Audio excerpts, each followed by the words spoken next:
Thank you, Paul.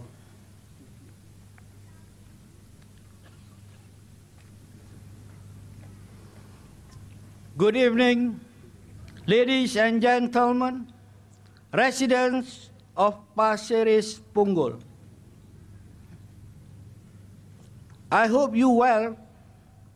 We thank you once again for your presence here, braving the night to hear our speech and our message for this rally. Tonight is the moment that will determine the future of our lives in the years to come. On this note, I will start off with one humble beginning. 50 years ago, when we just gained independence,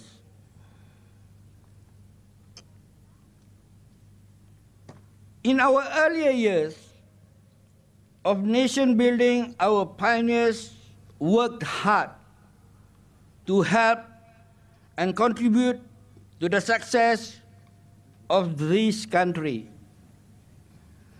We obliged with working hand in hand with the incumbent government, as we know that we are fighting for survival. There are two issues here that I want to relate to you with regard to the difference then and now. One, during the years of nation building, the proportion of the workforce is 1 Singaporean to 0.1 foreigner. The opportunity for jobs and works are plenty. We have good jobs and good salary. And after years of working life, our fathers and uncles are rewarded with a healthy sum of money from what we call the CPF saving scheme. Compare this with the current situation, now 50 years of independence. Is it the same scenario? No.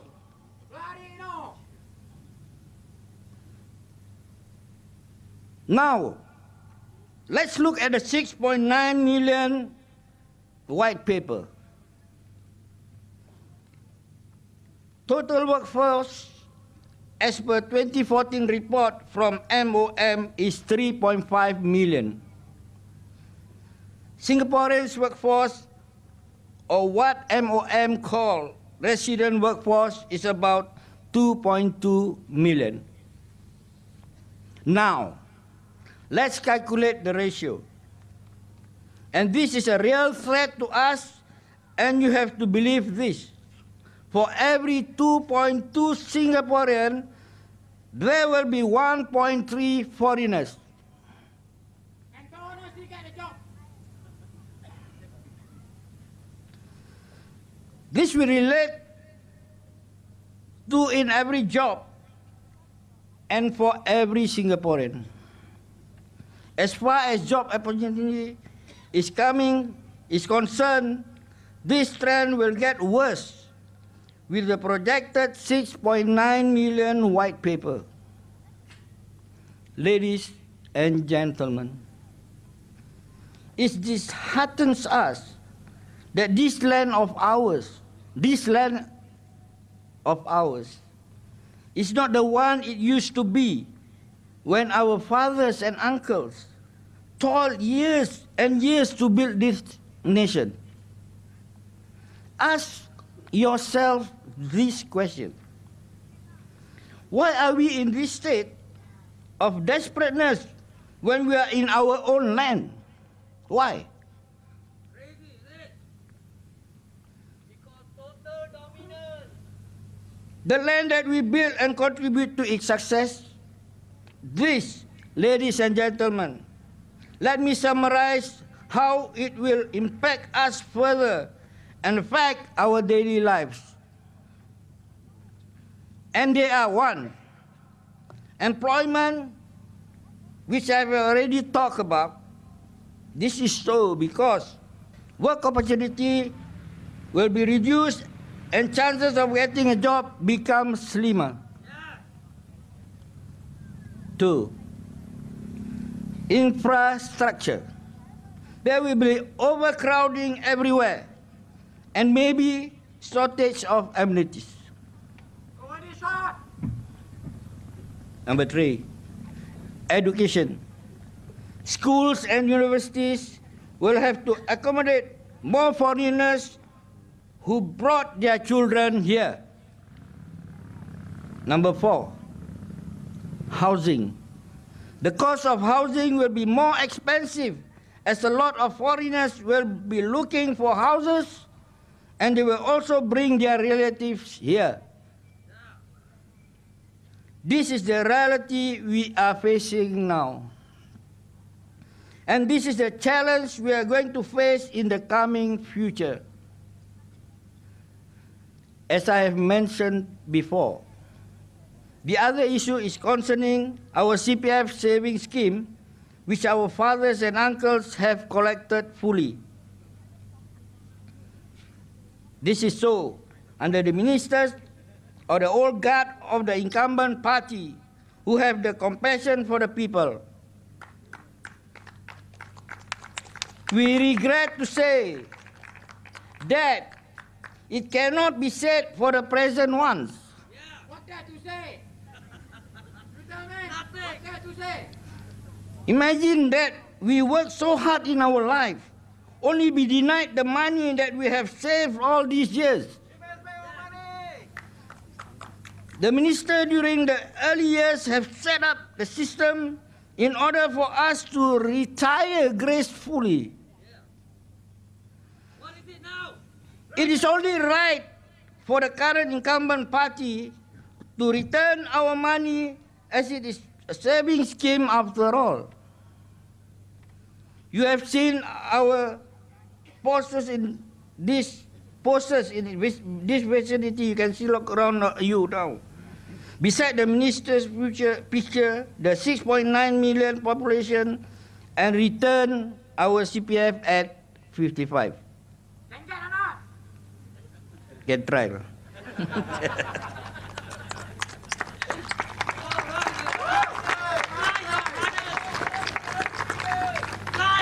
We are reminding the minister that these two issues have to be resolved and return what is rightfully ours. Yes!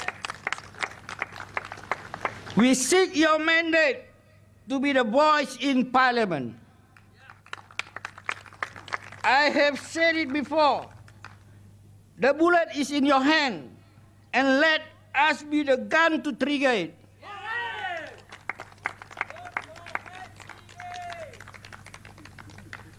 We will reject policies which are not in favor with Singaporeans and that has proved detrimental to all of us.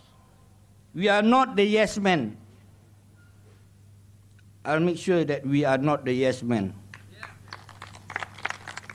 As both of the incumbent parties MPs, we are a nation regardless of being a Chinese, being a Malay, being Indian, being Eurasians, and other minorities. We are all fighting for the same cause. Come September 11, ladies and gentlemen, we seek your vote, and we are sure that you can decide what's best for our future. The future is your hands. Only we, together, we can make a difference to our life and the generations to come. Vote for SGA. And now, ladies and gentlemen, let me share with my fellow Muslims who are here today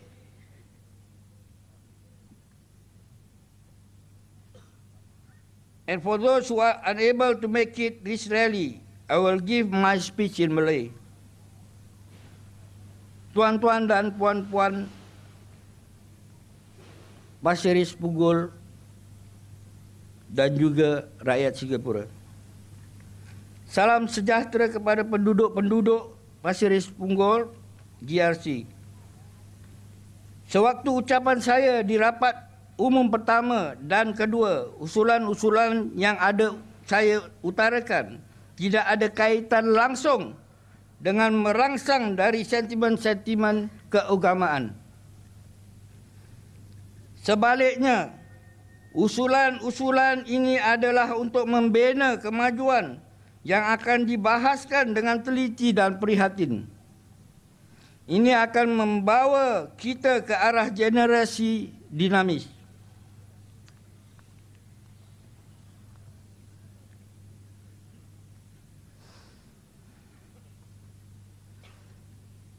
Secara ringkas, sebagai pemimpin, kita harus fokus jauh dengan inisiatif-inisiatif, mencari rumusan program-program untuk mempertingkatkan masyarakat kita ke arah kemajuan.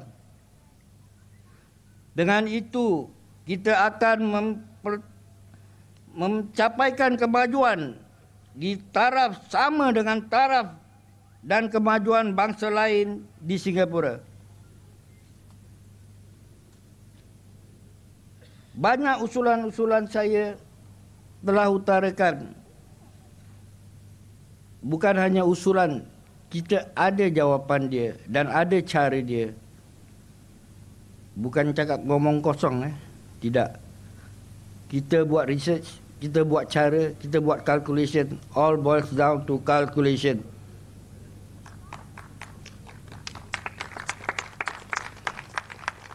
Kita buat ini semua bukan untuk hanya orang Melayu, orang Cina, orang India.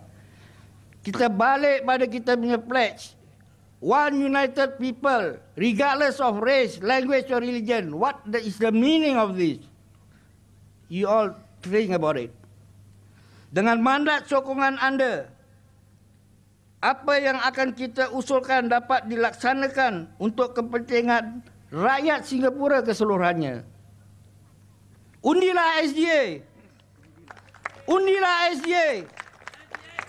Jiwa kami adalah hanya untuk rakyat Singapura. Terima kasih.